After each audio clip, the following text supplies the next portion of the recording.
जय मसीह की। कैसे आप सब? आशा करता हूँ कि आप मस्त हैं, स्वस्थ हैं, व्यस्त हैं प्रभु के कार्य में और आनंदित हैं। आज के दिन का आप आनंद लें जो प्रभु ने आपके लिए वचन तैयार किया है, जो परमेश्वर के दास के द्वारा आप सुनने जा रहे हैं, और ये 10 मिनट आपकी जिंदगी में आशीष का कारण बन जाए। मैं परमेश्वर का दास आपके लिए पवित्र शास्त्र से सुंदर संदेश लेकर आया हूँ।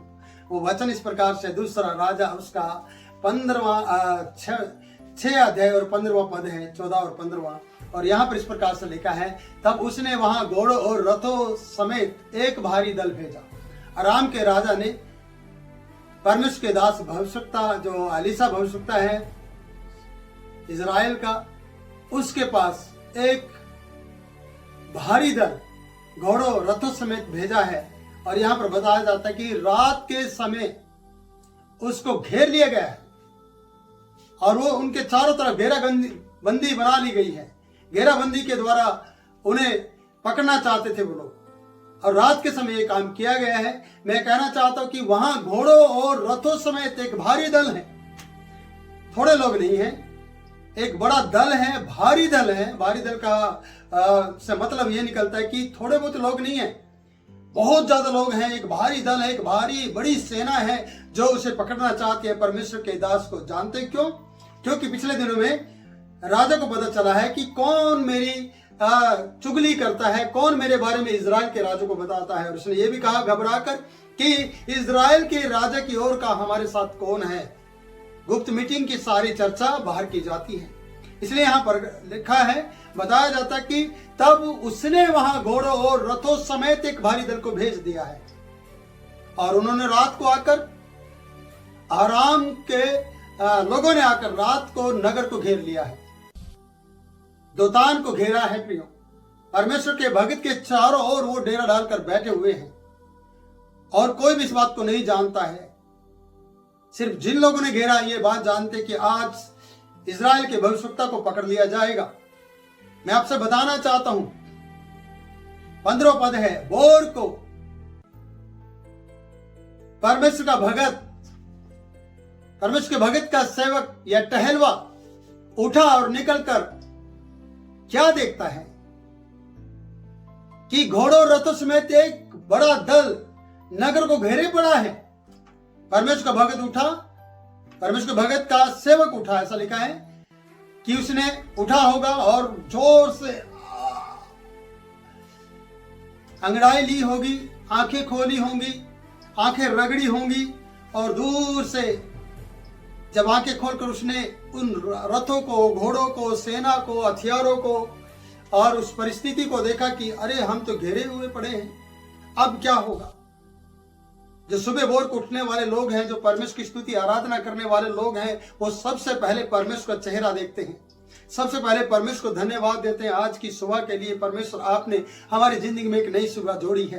पर परमेश्वर के भगत का ये टहलुआ जो सेवक है, उसने आज परमेश्वर की बजाय, सेवक स्वामी की बजाय, परमेश्वर की उपस्थिति और आराधना की बजाय दुश्मनों को देखा है। जब दुश्मनों को देखा, यहाँ पर लिखा कि भोर को परमेश्वर के भगत का टहलवा उठा है। और मैंने बताया कि वो अपनी सुस्ती उतार रहा था, पर सुस्ती नहीं, उसकी तो आंखें ऐसी खुली, उसका तो शरीर कांप उठा, उसको तो देह प्राण नाश होने के लिए हो गए। उसने तो अपने ऊपर हाय ले ली, एक शराब को लेना शुरू कर दिया और साथ में स्वामी को भी बीच में जोड़ लिया।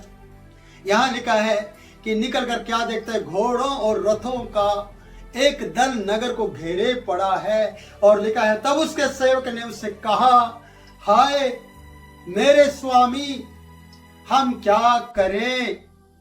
प्रियो, जब आप सुबह मॉर्निंग में उठते हैं और जब इस प्रकार से दुश्मनों को और दुश्मनों की बातों को और इस तरीके की बातों को सुनते हैं या देखते हैं या अपने शत्रु की तरफ ध्यान करते हैं, तो आपके जीवन में इस प्रकार का सवाल जरूर आएगा कि प्रभु मैं क्या करूं, प्रभु हम क्या करें, स्वामी हम क्या करें। क्योंकि ये स्वामी को जानता है, ये स्वामी के साथ रहता है। पर सबसे पहले उठा है शायद चाय बनाने के लिए, जो आज के समय में चाय पी जाती है, शायद नहाने के लिए या मुंह धोने के लिए या फिर बाहर दिशा फिरने के लिए, कुछ भी हो सकता है। प्रियो, ये उठा है, पर इसने सबसे पहले अपने दुश्मनों को देखा है।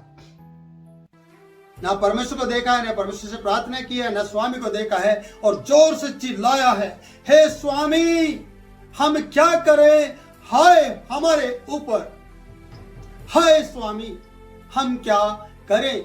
क्यों? हाय का कारण क्या था? एक बड़ा दल नगर को घेरे हुए पड़ा था, यह हाय का कारण था। आपकी और मेरी जिंदगी में भी बहुत से हाय के कारण हैं प्रियो। हम अपने ऊपर बहुत सी बातों में हाय लेकर आते हैं आशीर्वाद की बजाय। हाय हमारी जिंदगी में बना रहता है, हाय मैं क्या करूं, हाय मैं क्या करूं, मेरी जिंदगी में बहुत सी परेशानियां हैं, हाय मैं क्या करूं, हाय मेरे दुश्मन मुझे मार देंगे, हाय मेरे ऊपर बहुत सा कर्जा है, हाय मैं नाश हुए जाता हूं। हाय हाय करके हमारी जिंदगी में बहुत सी बातें चल रही हैं प्रियो।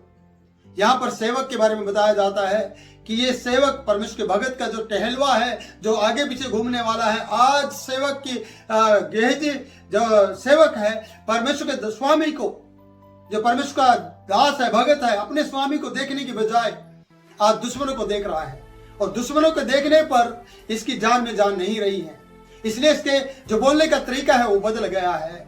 हाय स्वामी हम क्या करें। जब आप अपने जीवन में इस प्रकार की बातें आते देखते हैं तो आपका भी पांव की जमीन खिसक जाएगी, आप भी इस तरीके से बौखला जाएंगे, आप भी इस तरीके से घबरा जाएंगे अगर आप सही रीति से परमेश्वर को नहीं जानते हैं। तो यहाँ पर ये वचन बताता है कि घोड़ों रथों समेत भारी दल परमेश्वर के सेवक को और इस सेवक को, जो भगत की सेवा टहलुआ उसको और उसके जो भविष्यवक्ता लोग हैं उनको घेरे हुए हैं। कारण घेरने के एक ही है कि ये बाहर की बातें, अंदर की बातें जानता है और राजा तक उसका समाचार पहुंचाता है, पूरे इजराइल के लिए बचाव का कारण करता है। इसका घेरने का कारण यह है कि इस तरीके का जो व्यक्ति है तो मुझे चाहिए, राजा की चाहत है कि मैं उसे पकड़ लूंगा और मैं उससे फिर इस बात का फायदा उठाऊंगा, और इस तरीके से वो चाहता है पियो। मैं ये कहना चाहता हूं कि भोर को आप उठेंगे पर आप किसको देखना चाहेंगे? भोर के समय में आप उठकर पहले किसको देखेंगे? जिस प्रकार से इस सेवक ने देखा है, टहलुए ने देखा है कि इसने दुश्मनों को देखा है। जब आप अपनी जिंदगी में इस प्रकार की बातें देखेंगे तो आप पक्का घबरा जाएंगे। मुझे विश्वास है कि आप अपने उस भोर की ताकत को महसूस नहीं कर पाएंगे, आप अपने आप को कमजोर समझेंगे, क्योंकि आपके पास सुसमाचार की बजाय दुख का समाचार आया है। हम बचपन में हमने सुना है कि जब किसी मरने का समाचार आता था तो पोस्ट कार्ड होता था जिसका एक किनारा को फाड़ दिया जाता था, पोस्ट कार्ड के एक कोने को फाड़ दिया जाता था और उस फटे हुए कोने से पता लग जाता था कि कोई न कोई मर गया है, ये बुरी खबर है। और इस तरीके की खबरें आती थी, और जब गांव में या घर में इस प्रकार की खबर आए तो पूरा घर बिना पढ़े रोना शुरू करता था। उनके चेहरों का जो रंग बदल जाता था, उनकी बोलने का तरीका बदल जाता था, कारण उन्होंने दुख का समाचार पाया है। और ये सेवक है जो भगत का सेवक या टहलुआ है, इसने दुख का समाचार पाया है। सुख की कोई बात नहीं है, खतरे की बात है, डर की बात है कि सारे शत्रु हमें घेर कर बैठे हैं। हाय स्वामी हम क्या करें? मालूम है क्या करना है? इसे नहीं मालूम क्या करना है। परमेश्वर के भगत को पता है क्या करना है। पर मैं प्रिय ये कहना चाहता हूं कि आप इस तरीके की परिस्थिति के अंदर, आपकी जब परिस्थितियां इस तरीके की हो, जब आपके ऊपर इस तरीके के लोग चारों ओर आकर खड़े हो जाए, जब लोग आपको परेशान करना शुरू कर दे, तब क्या आप भी इस प्रकार से कहेंगे, हे स्वामी हम नाश हुए, हे प्रभु हम नाश हुए?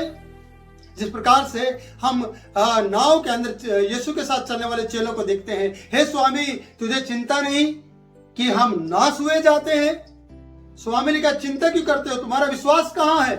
मैं आपको फिर से कहूंगा, इस टहलुए का कोई विश्वास नहीं है परमेश्वर के प्रति। ये सेवक है भगत का स्वामी जिसे कहता है ये, और भगत परमेश्वर का भगत है और वो उसे स्वामी मानता है, इसलिए वो परमेश्वर को जानता है और ये इसे जानता है। इसलिए इसने इसको हल्का समझा और कहा, हे स्वामी हम नाश हुए, हम क्या करें? जब तक आप अपने परमेश्वर को सही रीति से पहचान नहीं पाएंगे प्रिय, तब तक आपको सही रीति से उसका सलूशन नहीं मिलेगा, उसका हल नहीं मिलेगा। समस्या का हल परमेश्वर के पास है, समस्या का हल आपके पास है, पर आपको तुरंत घबराना नहीं है।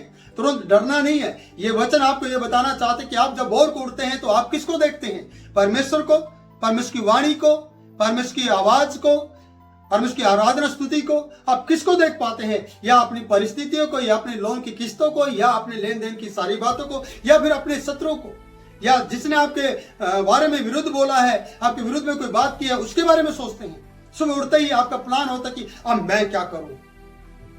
हम नाश हुए। यहाँ पर सेवक ने इस प्रकार से बताया कि हम नाश हुए। परमेश्वर आपकी चिंता दूर कर सकता है प्रियो। ये 10 मिनट आपके लिए आशीष का कारण बने। घोड़ों रथों समेत चाहे आपको कोई घेर भी ले, पर परमेश्वर आपको छुड़ाएगा, परमेश्वर आपका साथ देगा। इन वचनों के द्वारा परमेश्वर आपको आशीष दे। मैं परमेश्वर का दास आपको आशीष देता हूँ। बने रहे प्रियो। इस वीडियो को लाइक करें, शेयर करें और हमारे चैनल को सब्सक्राइब करें। प्रभु आप लोगों को आशीष